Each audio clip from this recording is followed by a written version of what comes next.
എല്ലാവർക്കും ഹൃദയം നിറഞ്ഞ നമസ്കാരം. രാമകഥാമൃതത്തിൻ്റെ ഇന്നത്തെ അധ്യായത്തിലേക്ക് എല്ലാവർക്കും ഹൃദയം നിറഞ്ഞ സ്വാഗതം. അങ്ങനെ ഒരു മാസക്കാലം നീണ്ടു നിന്ന രാമായണ മാസാചരണത്തിന് ഏതാനും ദിവസങ്ങൾ കഴിഞ്ഞാൽ നമ്മൾ അതിൻ്റെ സമാപന ഘട്ടത്തിലേക്ക് കടക്കുകയാണ്. ഈ ഒരു മാസക്കാലം മുഴുവൻ നമ്മൾ ഭഗവാന്റെ കഥകൾ പലതരത്തിൽ കേട്ടു. ഭഗവാന്റെ ഭക്തരുടെ കഥകൾ കേട്ടു, ഭഗവാൻ ചെയ്ത വീരകൃത്യങ്ങൾ കേട്ടു. ഇതൊക്കെ രാമായണത്തിൻ്റെ ഭാഗമായിട്ട് ഈ ഒരു മാസക്കാലം രാമകഥാമൃതത്തിലൂടെ നമ്മൾ പങ്കുവച്ചിട്ടുണ്ട്. ഇന്നേ ദിവസം ഈ രാമകഥാമൃതത്തിൽ നമുക്ക് പറയാനുള്ളത് ഈ രാമായണ മാസക്കാലത്ത് ഏറ്റവും കൂടുതൽ ആളുകൾ ചെയ്യുന്ന ഒരു ആധ്യാത്മികമായിട്ടുള്ള യാത്രയെക്കുറിച്ചാണ്, നാലമ്പല ദർശനത്തെക്കുറിച്ചാണ്. ക്ഷേത്രങ്ങൾ ദർശിക്കുക എന്നുള്ളത് എല്ലാ കാലത്തും നമ്മളുടെ ധർമ്മത്തിൻ്റെ ഒരു ഭാഗമാണ്. രാമായണ മാസക്കാലത്ത് ദർശിക്കുക എന്നുള്ളത് ശ്രേയസ്കരാണ്. എന്നാൽ രാമായണ മാസക്കാലത്ത് ഭഗവാന്റെ സഹോദരന്മാരുടെയും ഭഗവാന്റെയും ക്ഷേത്രങ്ങൾ പോയി കാണുക എന്നുള്ളത് അതിലേറെ ശ്രേയസ്കരമാണ്. അങ്ങനെ 4 ക്ഷേത്രങ്ങൾ, ശ്രീരാമസ്വാമിയുടെ, ഭരതസ്വാമിയുടെ, ലക്ഷ്മണസ്വാമിയുടെ, ശത്രുഘ്നസ്വാമിയുടെ, ഇത്രയും ക്ഷേത്രങ്ങൾ കാണുക, അല്ലെങ്കിൽ അവിടെ ചെന്ന് തൊഴുക, അവിടെ പറ്റുന്ന വഴിപാടുകൾ നടത്തുക എന്നുള്ളതൊക്കെ ഏറെ നാളുകളായിട്ട് തന്നെ മലയാളികൾ തുടർന്നു പോരുന്ന ഒരു ആധ്യാത്മിക സബരിയാണ്. അതുകൊണ്ട് ഇന്നേ ദിവസം ഈ 4 അമ്പലങ്ങളെക്കുറിച്ച് നമുക്കൊന്ന് ലഘുവായിട്ട് പരിശോധിക്കാം. ഈ 4 അമ്പലങ്ങൾ തന്നെ ഇന്നിപ്പോൾ അതിൻ്റെ ഒരു പ്രചാരം കൂടിയത് കൊണ്ടായിരിക്കാം പല ജില്ലകളിലായിട്ടും 4 അമ്പലത്തിൻ്റെ പ്രാധാന്യം പറയാറുണ്ട്. ഇപ്പോൾ ഏറ്റവും കൂടുതൽ നമ്മൾ എടുത്തു പറയാറുള്ള ഒരു പാരമ്പര്യം തൃശ്ശൂർ, എറണാകുളം ജില്ലകളിലായിട്ട് വ്യാപിച്ചു കിടക്കുന്ന 4 അമ്പലങ്ങളാണ്. കോട്ടയം ജില്ലയിൽ 4 അമ്പലമുണ്ട്, മലപ്പുറം ജില്ലയിൽ 4 അമ്പലമുണ്ട്. അങ്ങനെ കേരളത്തിൽ തന്നെ പല സ്ഥലത്തായിട്ട് ഈ 4 ക്ഷേത്രങ്ങൾ നമുക്ക് പലയിടത്തും കാണാൻ സാധിക്കും. അതിൽ ഇന്നേ ദിവസം നമ്മൾ ഇവിടെ പരിചയപ്പെടുന്നത് കേരളത്തിൽ ഏറ്റവും പ്രശസ്തമായിട്ടുള്ള 4 അമ്പല ക്ഷേത്രങ്ങളായിട്ടുള്ള 4 ക്ഷേത്രങ്ങളെ കുറിച്ചാണ്. അതിൽ ഒന്നാമത്തെ ക്ഷേത്രം തൃപ്രയാറാണ്. തൃപ്രയാർ ശ്രീരാമസ്വാമി ക്ഷേത്രം.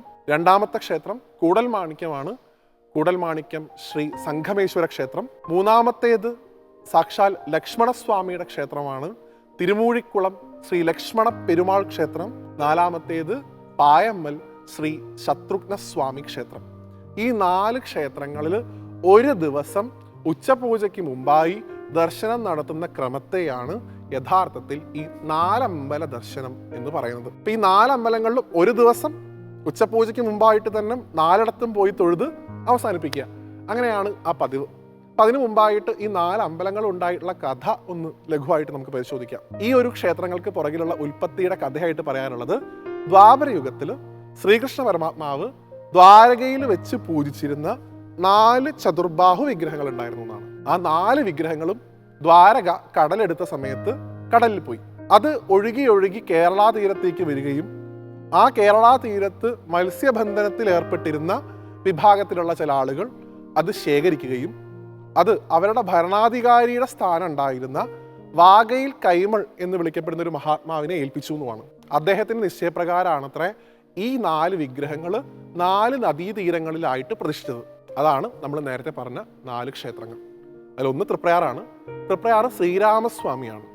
ഭഗവാന്റെ അവിടുത്തെ ഭാവം ഈ ഖരവധത്തിന് ശേഷം നിൽക്കുന്ന ആ ഒരു ഭാവമാണെന്നാണ്. ഖരൻ എന്ന് പറയുന്ന അസുരനെ നിഗ്രഹിച്ച ഭാവം. രണ്ടാമത്തേത് സാക്ഷാൽ കൂടൽമാണിക്യം സംഘമേശ്വര ക്ഷേത്രമാണ്. സംഘമേശ്വരൻ എന്ന് വിളിക്കപ്പെടുന്നത് ഭരതനെയാണ്. തൻ്റെ ജ്യേഷ്ഠൻ അയോധ്യയിൽ എത്താറായി എന്ന് ഹനുമാൻ സ്വാമി മുഖാന്തരം അറിഞ്ഞ ഭരതന്റെ ഭാവമാണ് അവിടെ നിന്നാണ് സങ്കല്പം. ഈ തൃപ്രയാർ ക്ഷേത്രത്തിലെ പ്രധാനപ്പെട്ട വഴിപാടായിട്ട് പറയാനുള്ളത് മീനൂട്ടാണ്.